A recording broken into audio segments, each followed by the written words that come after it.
Hello my dear student, आप सभी का स्वागत करती हूँ आपके अपने यूट्यूब चैनल सितंबर शिल्पी क्लासेस में। फ्रेंड्स, आज हम लोग क्लास में पढ़ेंगे संसाधन की विशेषता। इससे पहले क्लास में मैंने ग्रहण का अर्थ, परिभाषा, प्रवाह, संसाधन क्या होता है ये पढ़ा दिया है।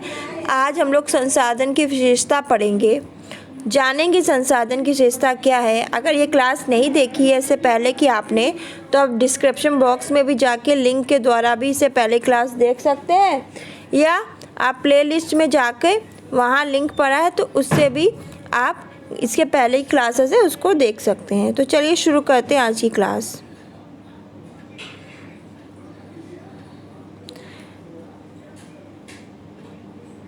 देखिए क्या है कि साधन सीमित होते हैं। साधन है वो सीमित होंगे, चाहे वो भौतिक साधन हो चाहे आपका मानवीय साधन हो। साधन क्या होंगे? सीमित होंगे, पर आवश्यकताएं हमारी क्या होती हैं?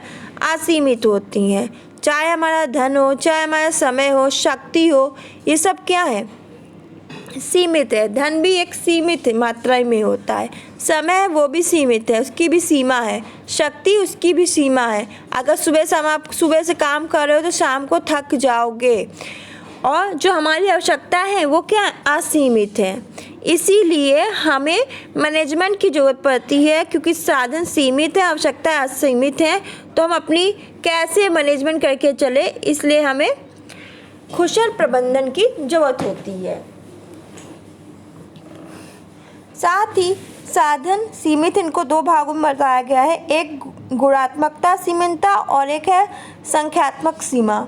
देखिए गुणात्मक सीमितता में देख लीजिए, जैसे कि व्यक्ति है उसकी बुद्धिमानता, चतुरपन है, तो इन सबसे परिपूर्ण होता है इंसान। पर संसार का प्रत्येक व्यक्ति इन सभी गुणों से परिपूर्ण हो ऐसा नहीं हो सकता। कोई कुछ ज़्यादा बुद्धिमान होगा खाना बनाने में, तो कोई पढ़ाई में बुद्धिमान होगा, कोई सिलाई में बुद्धिमान होगा, तो कौन किस में बुद्धिमान है ये नहीं पता चलता है। और इन सबको नापने के लिए अगर हम इसको छू नहीं सकते, मानवीय संसाधन को हम लोग छू नहीं सकते, पर अगर हमें किसी का मापना है तो उसकी मापने के मापदंड होते हैं हमारे प्रश्नावली, साक्षात्कार है, परीक्षण के दौरान हम माप सकते हैं कि इसके अंदर कितनी प्रतिभा है। विद्यार्थियों की जो परीक्षाएं ली जाती हैं, जो एग्जामिनेशन होता है, उसमें जो फर्स्ट सेकंड रैंक आती है, उससे पता चलता है कि इसके अंदर इतनी क्षमता है, उससे निकल के चीज़ें आती हैं। कोई इंसान अपने इन गुणों के कारण बहुत अच्छा मैनेजमेंट कर लेता, और जिनके पास गुण नहीं होता वो अच्छा मैनेजमेंट नहीं कर पाता। फिर संख्यात्मक सीमा, तो देखिए भौतिक साधनों जैसे मुद्रा है, धन है, औजार है, भौतिक वस्तुएं हैं, भूमि है, जल है, ईंधन है, खाने हैं, वन है, भोज्य सामग्री है, ये सब क्या है? सीमित है। इन सब को हम क्या कर सकते हैं? गिन सकते हैं, माप सकते हैं, तौल सकते हैं। ये क्या है? संख्यात्मक है ये सब चीज़ें। रुपया, पैसा, मकान, कमरा, कागज़, कलम, फर्नीचर, दरिया, पलंग, विद्यालय, इन सबको क्या कर सकते हैं? गिन सकते हैं। कितने विद्यालय हैं किसी सिटी में, गिन सकते हैं। भूमि, कपड़ा आदि को हम क्या कर सकते हैं? माप सकते हैं। आपका घी है, तेल है, दूध है, पानी है, तरल पदार्थ है, इनको तौल सकते हैं। समय को भी घंटा, मिनट, सेकंड, दिन, महीना, वर्ष में हम गिन सकते हैं। तो ये सब क्या है? संख्यात्मक सीमा है के अंतर्गत आते हैं, कि ये संख्यात्मकता में होते हैं और ये सीमित होते हैं।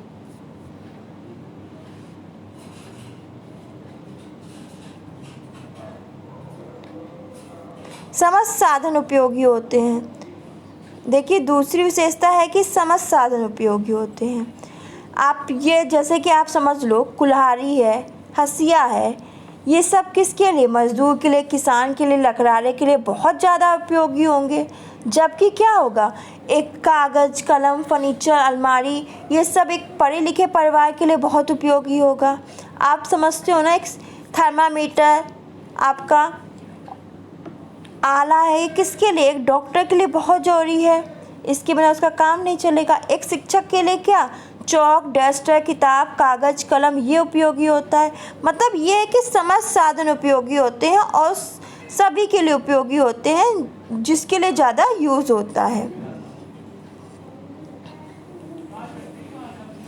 बस ये होता है कि उस समय किस परिवार को ज़्यादा, किसी परिवार में डॉक्टर है तो उन्हें थर्मामीटर आला की ज़रूरत पड़ेगी, परिवार में अगर कोई टीचर है तो उसे डेस्क और चौक, किताब, कागज़, इन सब की ज़रूरत पड़ेगी। तो समस्त साधन क्या उपयोगी सभी साधन उपयोगी होते हैं सभी के लिए। साधन विकसित किए जा सकते हैं।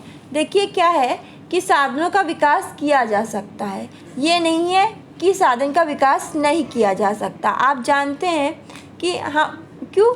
देखिए भगवान ने क्या दिया, मानवीय संसाधन दिए हैं। इंसान अपने ज्ञान, बुद्धि, तर्क, वितर्क सबसे क्या कर सकता है, चीज़ों का आविष्कार कर सकता है और अपने चीज़ों का विकास कर सकता है, अपने ज्ञान को बढ़ा सकता है। साधन क्या कर सकते हैं, विकसित किए जा सकते हैं। जापान में देखिए अणु बम गिरे थे तब कितनी तबाही हो गई थी। जब उसके बाद क्या हुआ, वहाँ के लोगों ने आज देखिए वहाँ पे कितनी चीज़ें बन जाती हैं। उन्होंने अपने आविष्कारों से क्या क्या चीज़ें बना ली, जिस समय शक्ति की बचत हो। उन्होंने अपने ज्ञान, बुद्धि और विवेक से बहुत सारी वैज्ञानिक खोजें की, तकनीकों का प्रयोग किया और साधनों का क्या किया, विकास किया। साधनों का वैकल्पिक उपयोग किया जा सकता है। देखिए साधनों का हम वैकल्पिक उपयोग कर सकते हैं। जैसे एक टीचर हैं और वो बिज़ी रहती हैं और खाना नहीं बना पा रही क्योंकि समय उनके पास कम है, वो अपने काम में बिज़ी हैं, तो वो क्या धन का खर्च करेंगे, होटल से खाना मंगा लेती हैं। तो इस समय किसका यूज़ कर रही हैं, तो वो अपने समय का यूज़ कर रही है। उनके लिए समय बहुत इम्पोर्टेंट है और वो धन खर्च करके अपने समय को बचा रही हैं। तो साधनों का क्या है, वैकल्पिक उपयोग किया जा सकता है, विकल्प के रूप में उपयोग किया जा सकता है। साधनों का वैकल्पिक उपयोग होता है। देखिए प्रत्येक साधन का कोई ना कोई विकल्प अवश्य होता है, ऐसा नहीं कि कोई विकल्प ना हो। उपलब्ध साधन का कोई ना कोई विकल्प जरूर मिलेगा। उपलब्ध साधनों को उपयोग किस तरह किया जाना है और किन लक्ष्यों की प्राप्ति करनी है, यह उस परिवार के सदस्यों के द्वारा निर्णय लिया जाता है। जैसे आप समझ लो, धन से अनेक वस्तुएं खरीद सकते हैं, परंतु अगर परिवार का यह निर्णय लेना होता है कि कौन सी वस्तु खरीदी जाए जिससे कि हमें सबसे ज़्यादा संतुष्टि मिले और किसी साधन को किसी विशेष कार्य में प्रयुक्त कर देने के बाद क्या होता है, दूसरे कार्य में प्रयोग करने लायक नहीं रह सकता। अगर हम कोई फर्नीचर खरीद लेते हैं, हमें लगता है कि इससे संतुष्टि मिल जाएगी हमको, तो उसको हम उसी पैसे से हम दूसरी चीज़ नहीं खरीद सकते हैं। तो साधनों का वैकल्पिक उपयोग होता है।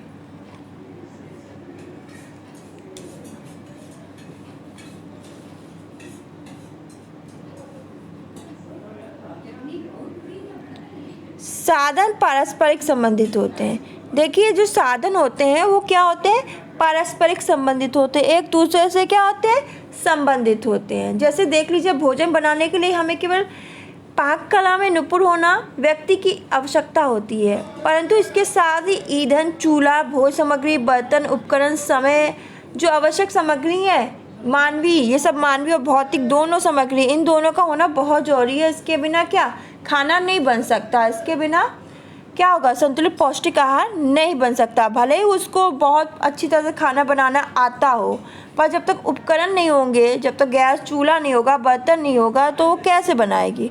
तो क्या होते हैं, साधन एक दूसरे से परस्पर संबंधित होते हैं।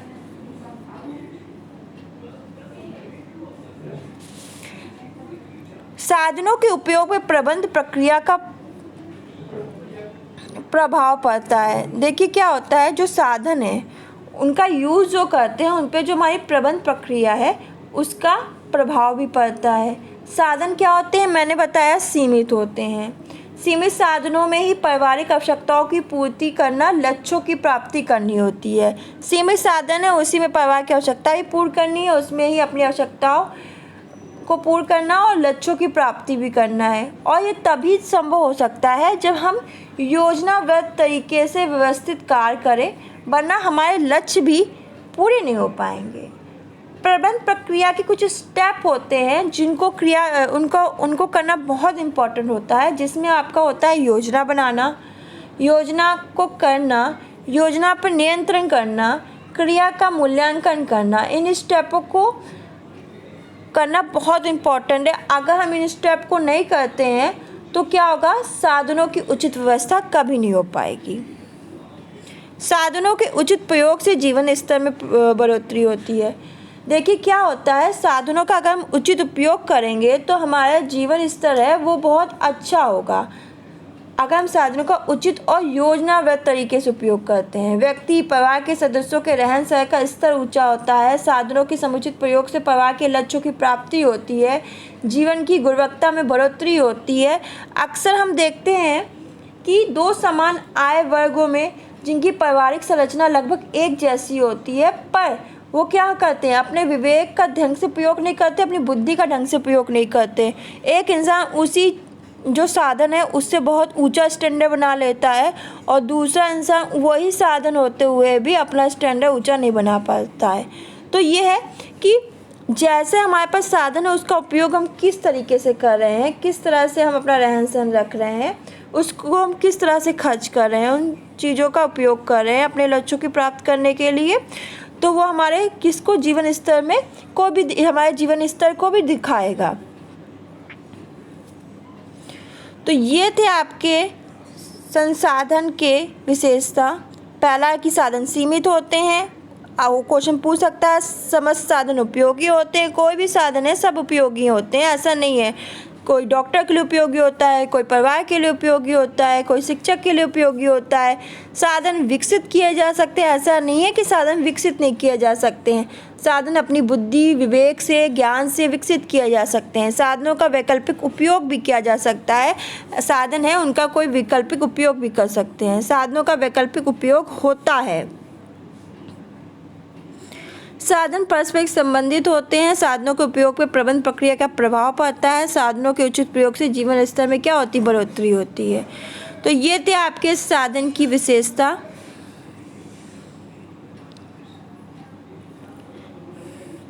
नेक्स्ट है परिवार के साधनों को प्रभावित करने वाले कारक कौन कौन से। देखिए परिवार के साधनों को प्रभावित करने वाला कारक है परिवार का सामाजिक और आर्थिक स्तर। परिवार का सामाजिक और आर्थिक स्तर कैसा है ये हमारे पारिवारिक संसाधन को प्रभावित करता है।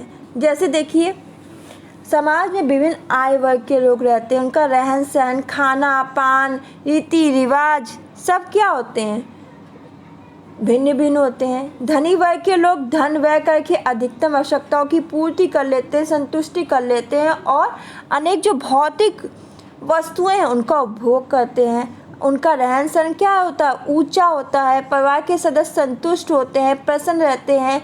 इसके ठीक विपरीत आप गरीब परिवार में देखोगे तो उसमें देखोगे कि धन के अभाव के कारण जो आवश्यक आवश्यकता है, जो इम्पोर्टेंट आवश्यकता है उनकी भी पूर्ति नहीं हो पा रही है। उनका स्तर क्या है, निम्न स्तर हो जाता है। उनके अंदर कुंठा हीन भावना एकदम और चिड़चिड़ापन भरा रहता है। तो पारिवारिक साधन को प्रभावित करने वाले कारक सबसे है परिवार का सामाजिक और आर्थिक स्तर। दूसरा होता है पारिवारिक जीवन चक्र। देखिए पारिवारिक जीवन चक्र भी साधनों को क्या करता है, हमारे प्रभावित करता है। प्रत्येक परिवार विभिन्न जीवन चक्र से होकर गुजरता है। सबको पता है जीवन चक्र को, साइकिल फैमिली लाइफ साइकिल सबको पता है।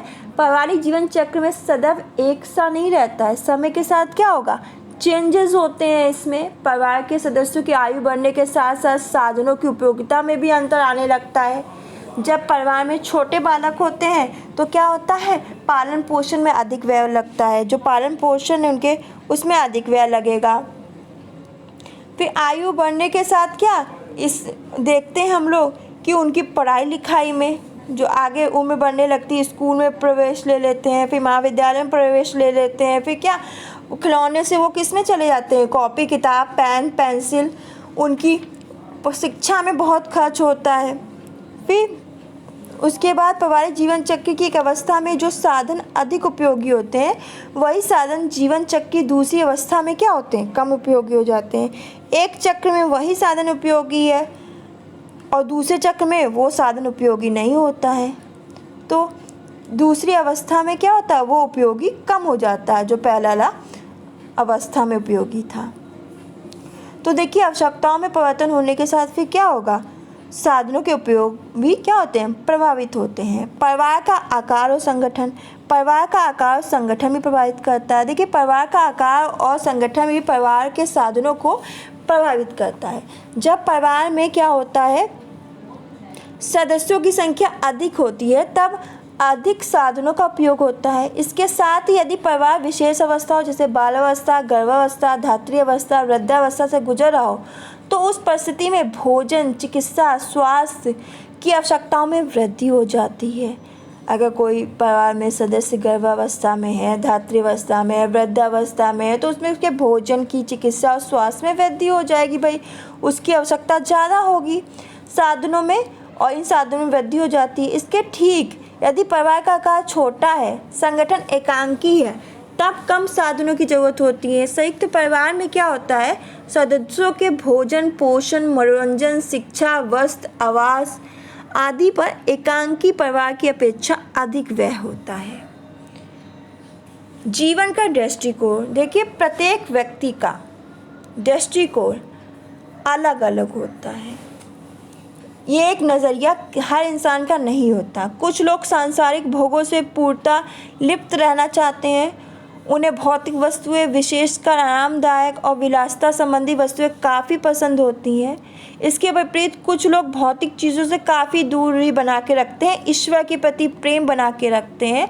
जिस व्यक्ति की जैसी विचारधाराएं, मान्यताएं, मूल अभिव्यक्ति, विश्वास होता है, उसी के अनुरूप साधनों का उपयोग करता है। और सांसारिक भोगों में सदैव लिप्त रहने वाला व्यक्ति क्या करता है, भौतिक वस्तुओं पर क्रय, संग्रह और भोग पर अधिक व्यय करेगा। जो विलासिता में लिप्त रहता है, तो वो भौतिक वस्तुओं पर, जो आरामदायक वस्तुएं हैं, उन पे ज़्यादा व्यय करेगा। और जो आध्यात्मिक प्रवृत्ति का इंसान होता है, वो आप देखोगे धर्मशाला में और वहाँ पे मंदिरों में, तीर्थ यात्रा में अधिक व्यय करेगा, क्योंकि उसे वहाँ संतुष्टि मिल रही है। तो जीवन का दृष्टिकोण है, किसी को मतलब आरामदायक, विलासिता वाले, सुखपूर्वक जीवन जीने वाली चीज़ों में आराम मिल रहा है, वहाँ वो खर्चा कर रहा है। कोई को भगवान से प्रेम, ईश्वर के प्रति आस्था है, तो वहाँ कर रहा है।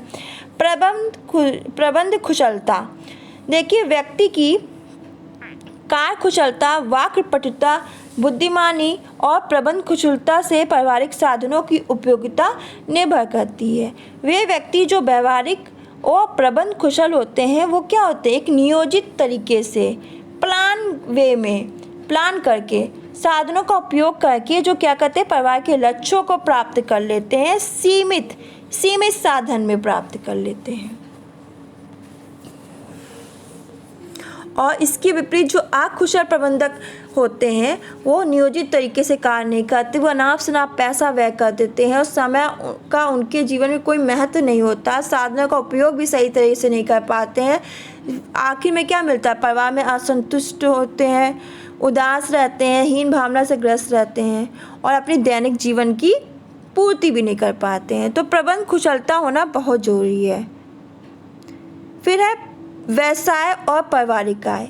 देखिए, साधनों की उपयोगिता को प्रभावित करने में आपका जो व्यवसाय और पारिवारिक आय बहुत इम्पोर्टेंट होती है। जिस परिवार की एक निश्चित आय होती है, जैसे आप समझ लो नौकरी पेशा व्यक्ति है, वो अपनी मासिक आय के मुताबिक क्या करेगा, बजट बनाकर धन है उसको व्यय करेगा और भविष्य के लिए कुछ बचत भी कर देगा। और कुछ लोग अनिश्चित आय अर्जित करने वाले व्यक्ति, जैसे दुकानदार है, ड्राइवर है, व्यापारी है, इनका रहन सहन का स्तर उनकी दैनिक, साप्ताहिक और मासिक आय पर निर्भर करता है। यदि आय अधिक होती है तो उनका रहन सहन का स्तर भी बढ़ जाता है। मकान और उसकी स्थिति, देखिए मकान का आकार और उसकी स्थिति भी, ये कहाँ पर स्थित है से भी साधन प्रभावित होता है। यदि मकान शहर के बीच में स्थित है, बाजार, रेलवे स्टेशन, विद्यालय, चिकित्सालय आदि के नज़दीक है, तो धन, समय और शक्ति की क्या होगी, काफ़ी बचत होगी। अब मार्केट है, आपके घर के पास है, तो आपको कोई ना रिक्शा करना है ना कोई ऑटो करना है, आप आराम से पहुंच जाओगे। तो इससे क्या होगा, धन की भी बचत होगी, समय की और शक्ति की बचत होगी, क्योंकि कम धन, समय और श्रम व्यय करके आवश्यकताओं को क्या करेंगे, हम कम धन इसमें व्यय करेंगे, समय भी कम और कम श्रम व्यय करके अपनी आवश्यकताओं की पूर्ति कर लेंगे। यदि मकान शहर से काफ़ी दूर है, फिर हम ऑटो कर रहे हैं, फिर हम पहुंच रहे हैं वहाँ, अपना पेट्रोल में व्यय कर रहे हैं, फिर सामान ले रहे हैं, इससे हमारा श्रम भी लगेगा, समय भी लगेगा और धन भी खर्च होगा। कामकाजी महिला, देखिए कामकाजी महिलाओं का दिनचर्या आवश्यकताएं घरेलू महिलाओं से काफ़ी भिन्न होती हैं। कामकाजी महिलाओं के लिए समय बहुत है अमूल्य होता है, उनके लिए बहुत मूल्यवान होता है समय उनके लिए, क्योंकि वो वर्किंग वूमेन होती हैं, तो उनके पास टाइम ही नहीं होता घर के लिए ज़्यादा। तो कामकाजी महिला के लिए समय अमूल्य होता है, जबकि घरेलू महिला के लिए समय का कोई महत्व नहीं होता। कामकाजी महिला समय को बचाने के लिए धन, समय, शक्ति, बचत के उपकरण, अन्य साधनों का उपयोग करती है और समय अभाव की दशा में वह घर पर नाश्ता न बनाकर बाजार से बना बनाया नाश्ता परिवार को क्या करती है, उपलब्ध कराती है। और घरेलू महिला अपने अधिकांश समय को पड़ोसियों के साथ गप्पे मारने में, सोने में, आराम फरमाने में व्यतीत कर देती है। उपलब्ध साधनों और उसके विकलात्मक प्रयोग का ज्ञान, देखिए यदि गृहिणी प्रबंधक को उपलब्ध साधनों और प्रत्येक साधन के विकलात्मक प्रयोग की समुचित जानकारी होगी तो क्या होगा, जो साधनों की उपयोगिता है वो बढ़ जाएगी। जैसे आप मान लो कि चने से कई प्रकार के मीठे और नमकीन व्यंजन बना सकते हैं, सब्जियां हैं, दाल, भरवा, पराठे आदि बनाए जा सकते हैं। यदि गृहिणी को विभिन्न उपयोगों का ज्ञान होगा तभी तो उनका उपयोग करके वो संतुष्ट कर पाएगी। जैसे कि कोई एक चीज़ है उससे हम 4 चीज़ें बना सकते हैं, पर गृहिणी को पता ही नहीं, वो एक ही चीज़ जानती है इससे यही बन सकता है, तो फिर क्या उसका यूज़ ही नहीं कर पाएगी। इसी तरह घर का पढ़ा लिखा सदस्य यदि बालकों को पढ़ाने का कार्य करे तो वह ट्यूटर पर होने वाले व्यय को क्या कर सकता है, रोक सकता है, धन की बचत कर सकता है और उस धन को कहीं और यूज़ कर सकता है। फिर नेक्स्ट है आपका साधनों का सदुपयोग में वृद्धि करने के उपाय क्या है। साधनों के जो सदुपयोग है उसमें वृद्धि करने के उपाय क्या है, इनको भी जानना बहुत जरूरी है। इसी के साथ आपका जो मानवीय संसाधन है वो फिनिश हो जाएगा। पहला है साधनों की पूर्ति में वृद्धि करना। देखिए पारिवारिक लक्ष्यों की प्राप्ति के लिए साधनों का होना बहुत जरूरी है। जो परिवार के लक्ष्य हैं, जो हमारी नीड है, उनकी प्राप्ति के लिए किसके साधन होगा, तभी तो हम अपने लक्ष्य प्राप्त कर पाएंगे। प्रत्येक परिवार के पास कुछ ना कुछ साधन निश्चित रूप से उपलब्ध होते हैं।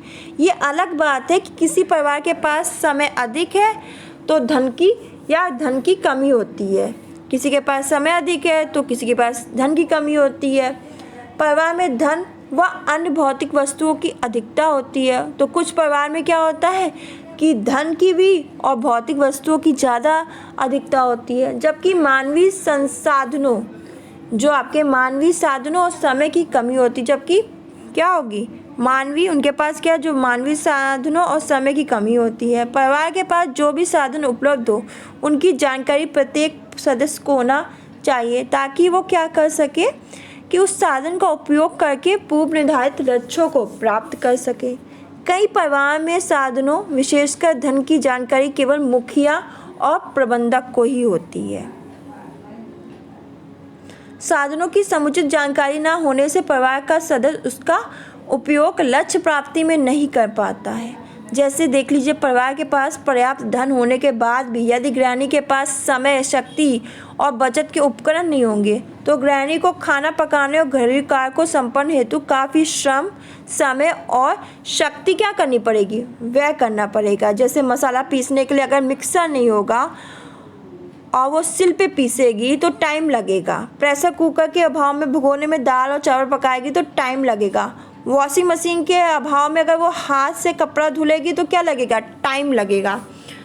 तो साधनों की पूर्ति करने में पूर्ति में क्या करना चाहिए, वृद्धि करनी चाहिए।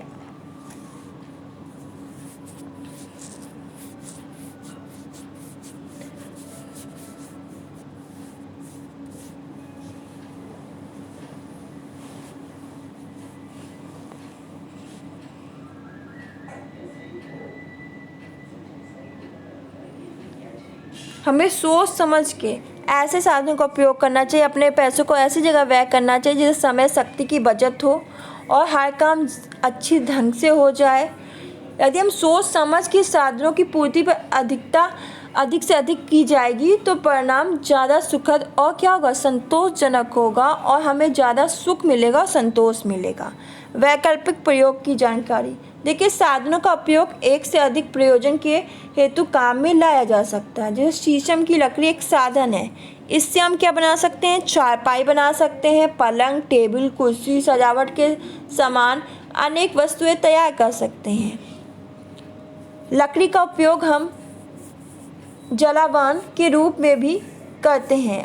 अब गृहिणी को यह सोचना होगा कि वह लकड़ी का उपयोग किस रूप में करे, उसे परिवार के सदस्यों को अधिकतम सुख सुविधा और संतुष्टि मिल सके। पारिवारिक लक्ष्यों को ध्यान में रखकर हमें क्या करना चाहिए, साधनों का प्रयोग करना चाहिए और सर्वोत्तम जो विकल्प है उसको चुनना चाहिए। ये तभी संभव है जब गृहिणी को साधनों के प्रयुक्त होने के विभिन्न विकल्पों की समुचित जानकारी होगी। इसे कदापि नकारा नहीं जा सकता कि एक साधन का एक बार उपयोग हो जाने पर उसी साधन का उपयोग दोबारा नहीं किया जा सकता। जैसे समय है, समय एक साधन है, यह अमूल्य है, बीता हुआ समय कभी नहीं लौट के आता है। खेल खेलने में व्यय किया गया समय अध्ययन करने पर व्यय नहीं किया जा सकता। जो समय मनोरंजन करने में या यात्रा करने में या गप्पे मारने में व्यय किया गया हो, उस समय का दोबारा उपयोग पूजा करने, भोजन बनाने और सिलाई बुनाई में हम नहीं कर सकते हैं। इसी तरह जिस धन का उपयोग कलम किताब खरीदने में व्यय किया हो, तो उस धन का उपयोग हम पुनः फल सब्जी खरीदने में नहीं कर सकते हैं। तो पारिवारिक लक्ष्य प्राप्ति हेतु कई साधनों का प्रयोग किया जाता है, परंतु बुद्धिमानी इसी में है कि उन्हीं साधनों का उपयोग किया जाए जो साधन सरलता से उपलब्ध हो। यदि गृहिणी के पास समय कम है तो धन की प्रचुरता है, तब वह धन का उपयोग समय शक्ति की बचत के उपकरणों को क्रय करके घरेलू कार्य हेतु नौकरानी रखकर समय की बचत कर सकती है। परंतु यदि गृहिणी के पास समय अधिक है तो घरेलू कार्य स्वयं करके, बच्चों को घर पर पढ़ाकर, घर के पास खाली ज़मीन में बागवानी करके धन की बचत का अप्रत्यक्ष रूप से परिवार की आय में क्या कर सकती है, वृद्धि कर सकती है। साधनों की उपयोगिता में वृद्धि और रुचि में विस्तार करना। तो देखिए, साधनों की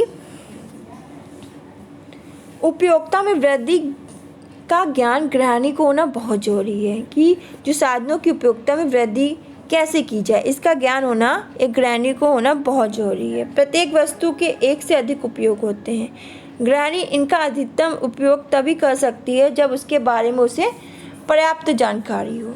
नींबू का उपयोग हम शिकंजी बनाने में, मार्गलेट बनाने में, सलाद में डालने में, विभिन्न प्रकार के अचार बनाने में कर सकते हैं।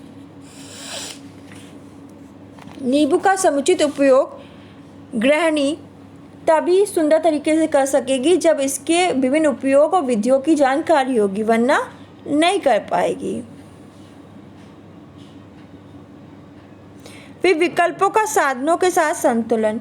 देखिए, विकल्पों का साधनों के साथ संतुलन होना बहुत ज़रूरी है। जैसे कि आप सब्जी बना रहे हैं तो उसमें नमक, मिर्च, मसाला सब एक संतुलित रूप में होना चाहिए। तेल ज़्यादा पड़ गया, नमक कम हो गया, अगर संतुलन नहीं बनेगा विकल्पों में तो सब चीज़ गड़बड़ हो जाएगी। तो सुखद और आनंदमय जीवन व्यतीत करने के लिए ना केवल अधिक से अधिक साधनों का रहना बहुत ज़रूरी, बल्कि उसमें संतुलन, बैलेंस होना बहुत ज़रूरी है। जिस प्रकार आप जानते हो एक स्वादिष्ट सब्जी बनाने के लिए संतुलित मात्रा में तेल, मसाला और नमक डालना पड़ता है, उसी तरह एक निश्चित समय तक विधि पूर्वक उसे क्या करना पड़ता है, पकाना पड़ता है, तभी एक स्वादिष्ट भोजन बनता है। अगर इनमें से एक चीज़ की भी कमी हो जाती है तो क्या होता है, उसके संतुलन में कमी हो जाएगी और चीज़ बिगड़ जाएगी। यदि किसी व्यक्ति को पढ़ने लिखने की काफ़ी चाह है परंतु उसके पास समय और धन की कमी है तो और वह पढ़ाई का पूरा नहीं कर सकता, तो उसके अंतर मन में कहीं ना कहीं असंतोष की भावना जरूर होगी। तो तो विकल्पों का साधनों के साथ जो विकल्प है उन साधनों का साथ संतुलन होना बहुत जरूरी है। इसी के साथ आपका मानवीय पारिवारिक साधन चैप्टर है वो फिनिश हो गया है। जो आपका परिवार संसाधन चैप्टर फिनिश। आप लोग नेक्स्ट चैप्टर कंप्लीट करेंगे। कल से हम लोग पढ़ेंगे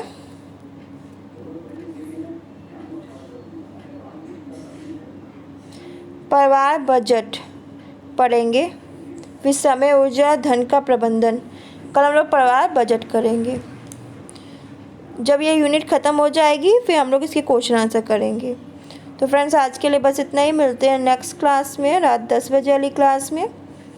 वीडियो अच्छी लगे तो लाइक करें, शेयर करें, चैनल को सब्सक्राइब करना बिल्कुल ना भूलें। आज की क्लास में ज़्यादा इम्पोर्टेंट कुछ भी नहीं था, पर ये आपके सिलेबस में है तो पढ़ाना बहुत ज़रूरी था। नॉर्मल सी चीज़ें, आपको इस पर परेशानी नहीं होनी चाहिए। और आपने इससे पहले क्लास ना देखी हो तो आप डिस्क्रिप्शन बॉक्स में लिंक मिल जाएगा, और प्लेलिस्ट में जाओगे तो वहाँ पे भी लिंक मिल जाएगा। धन्यवाद।